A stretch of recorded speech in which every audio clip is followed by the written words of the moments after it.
Pria ini melihat mobil yang kecelakaan. Tetapi dia bukan langsung menolong orang itu. Tetapi dia datang ke tengah jalan untuk menarik paku di lantai. Kecelakaan ini disebabkan olehnya. Dia yang meletakkan paku di jalan itu. Dia mau menghilangkan bukti. Awalnya dia hanya meletakkan paku di tengah jalan. Tetapi terus dibawa pergi oleh mobil truk besar. Membuatnya tidak bisa mendapatkan uang.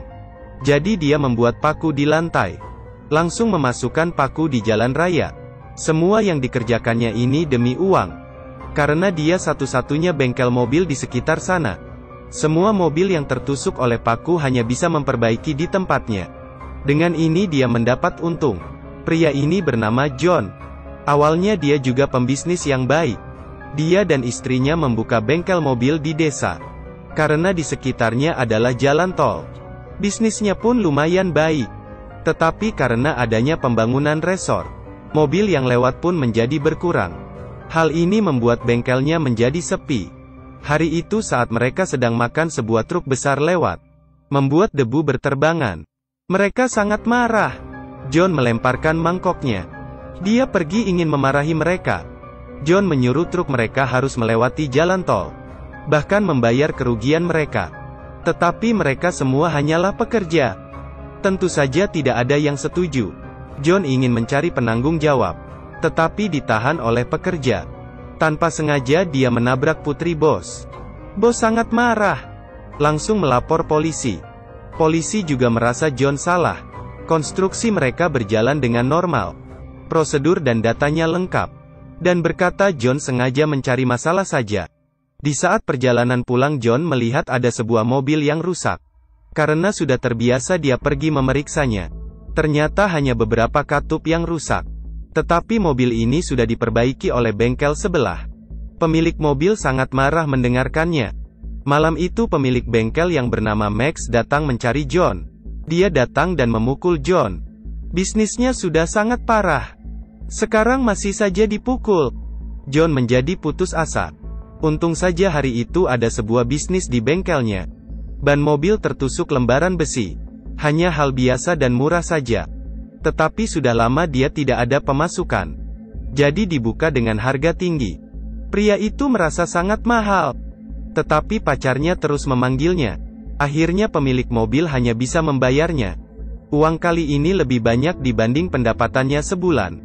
Saat dia melihat lembaran besi di depannya, dia memiliki sebuah ide. Meskipun itu adalah tindakan salah, tetapi dia bisa mendapatkan uang banyak dengan gampang. Hati nuraninya pun ditinggalkannya. Betapa jahatnya pria ini. Tengah malam dia meletakkan lembaran besi di jalan tol. Keesokan hari bengkelnya pun kedatangan bisnis. Korban adalah pejabat pemerintah. John tidak menanyakan apa yang terjadi. Dia langsung menyentuh ban. Akhirnya didapatkan pecahan besi yang dia letak. Setelah diperbaiki dia meminta dengan harga mahal. Orang itu tidak marah, malah memberi tips padanya. Hal ini membuat John dan istrinya sangat senang. Malam itu mereka langsung berpesta. Tetapi beberapa hari kemudian tidak ada lagi yang datang. John datang ke jalanan untuk memeriksa. Dilihatnya potongan besi yang berkurang. Seharusnya ada yang datang untuk perbaikan. Saat dia bingung, sebuah truk besar lewat. Pecahan besi itu terbang menjauh oleh karena truk. Malam itu dia mengubah potongan besi. Kemudian diletakkan di jalanan lagi. Ternyata istrinya datang. John pun terkejut. Istrinya sangat khawatir dengan tindakan ini. Jika diketahui maka akan dipenjara. Tetapi hati nuraninya sudah tidak dipikirkannya lagi. Dia meyakinkan istrinya. Setelah itu bisnis bengkelnya mulai membaik. Awalnya istrinya tidak mau. Tetapi karena uang di tangannya semakin banyak, dia pun mendukung suaminya. Bahkan jika wanita mendukung tindakan begini akan lebih parah daripada pria. Hari ini bos pabrik lewat. Kemudian terjadi kecelakaan. John melihatnya dan berpikir, kehilangan bisnis disebabkan oleh dia. John tidak ingin memperbaiki mobilnya. Tetapi bos ingin membayar 2 kali lipat. John pun setuju karena bujukan istrinya. Mobilnya selesai diperbaiki. John meminta 1 juta. Bos tahu sangat mahal. Tetapi juga dibayarnya. Sebelum pergi bos memperingati mereka. Dengan cara ini menghasilkan uang pasti akan kena karma. Istrinya sangat marah mendengar perkataan ini. Dia ingin hidup kaya. Malam itu dia menyuruh John untuk meletakkan paku di jalanan. Dengan cara ini akan lebih efisien. Keduanya bersepakat dan mulai meletakkan paku di jalan. Agar lebih tahan mereka juga menekan skrup ekspansi. Dengan cara ini bisnis mereka akan lebih baik. Mereka menjadi kaya. Istrinya mulai berfoya-foya. John juga membayar hutang bahkan membeli mobil. Saat orang lewat dia pun mulai pamer. Sengaja memperlihatkan bahwa dia membeli mobil. Tetapi tidak berjalan mulus. Tidak lama kemudian putri bos diculik.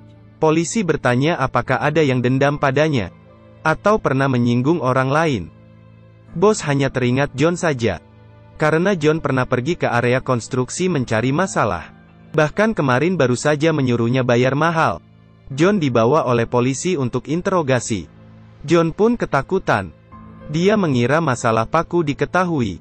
Saat polisi menanyakan tentang putri bos, dia pun menjadi tenang. Setelah menanyai dan menyelidiki bengkel John, tidak ada yang mencurigakan. Polisi melepaskan John. Tetapi polisi merasa aneh. Diketahui bahwa Max tidak suka pada John, maka disuruhnya memantau John. Pemantauan ini membuat Max tahu rahasia mereka. Lihatlah wanita ini menanam paku di jalan raya tengah malam. Berani sekali melakukan tindakan jahat begini. Dia tidak tahu semua ini dilihat oleh Max. Rahasia mereka sudah diketahui. Keesokan hari Max meminta istri John ke rumah. Tetapi dia tidak peduli padanya. Max berkata, perlukah saya membeli paku untuk kalian? Wanita ini terkejut. Dia takut Max melapor polisi. Max berkata jika ingin tahu alasan tidak dilaporkan, maka besok datanglah ke rumah. Besok akan diberitahunya. Saat pulang dia bertanya pada suaminya. Jika ada yang tahu hal yang dilakukan kita tetapi tidak melapor polisi, apa yang harus kita lakukan? John menjawab maka tidak akan dilakukannya lagi. Istrinya tidak puas dengan jawaban ini. Uang telah membuat dia kehilangan akal sehat. Keesokan hari dia naik mobil Max. Semenjak itu John melihat istrinya selalu berdandan jika keluar. Bahkan menjadi jauh dengannya. Malam hari ada seekor katak yang ada di kepalanya. Tetapi John tidak tahu apapun. Hari ini dia melihat sebuah mobil tertabrak. John segera menarik paku di jalan. Supirnya adalah pejabat pemerintah yang memulai bisnis pertamanya. Di saat dia melihat John segera berlari, John merasa aneh dan berlari mengejarnya. Tiba-tiba dia mendengar suara dari bagasi. Setelah dilihat ternyata putri dari bos itu. Karena hal inilah masalah paku tidak diketahui. Malah dia menjadi pahlawan di desa ini. Demi berterima kasih bos memberinya uang. Dengan uang ini John meningkatkan bengkelnya.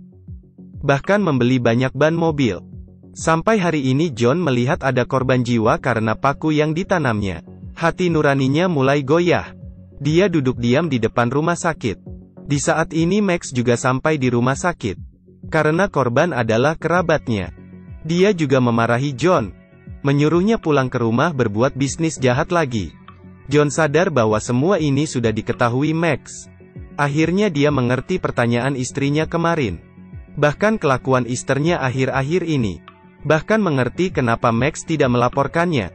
Dia segera pulang ingin mencari istrinya. Malah melihat istrinya masih menanam paku. Sampai di rumah, dia tidak ingin berbuat jahat lagi. Dia ingin membakar semua uang ini. Istrinya terus menghentikannya. Istrinya terus memegang uangnya. John kembali ke jalan raya ingin mengangkat paku. Tetapi terlalu ketat dan tidak bisa ditarik. Seperti jalan hidup. Jika berbuat salah sangat susah kembali lagi. Akhirnya Max melapor tindakan kejahatan John. Dan mereka pun mendapat hukuman. Film berakhir di sini. Sampai jumpa.